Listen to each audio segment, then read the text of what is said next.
Taxi luôn, xã đặt. Ui ôi.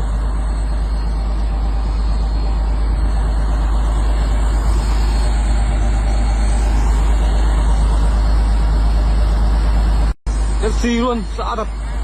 Ui ôi.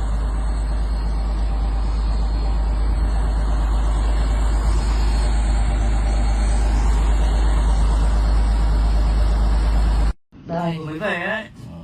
Đấy nó thổi bụi kìa. Ôi dồi ôi.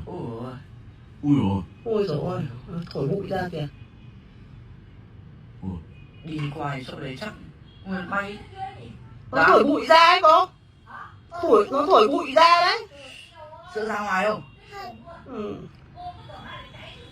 Lúc đầu nó còn thổi ác hơn cơ. Lấy cái mở cái rèm.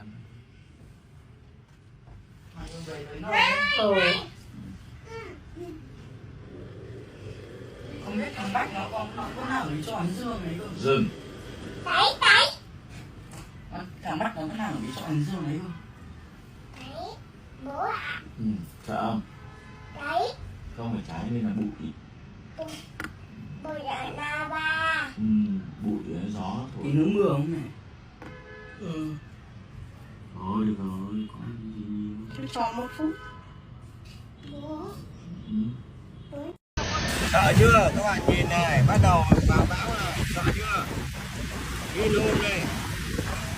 Kinh khủng chưa? Đấy, có lên rồi. Ôi ôi, quay xe. Ôi, quay cả xe. Ôi, ôi xong đi về. Kinh chưa? Đấy. Ôi, cái gì này? Ôi, tối om không nhìn gì luôn. Ôi, sợ chưa? Ôi, kinh không? Ôi, sợ kinh như này nhỉ? Ôi ơi. Này. Ôi, tan nát hết này. Ôi. Ôi, kinh thật. Thôi là về. Về thôi. Kinh thật đấy.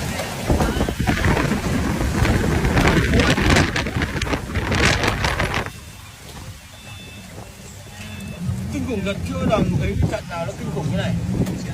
Ôi, ôi, ngã hết xe này kìa.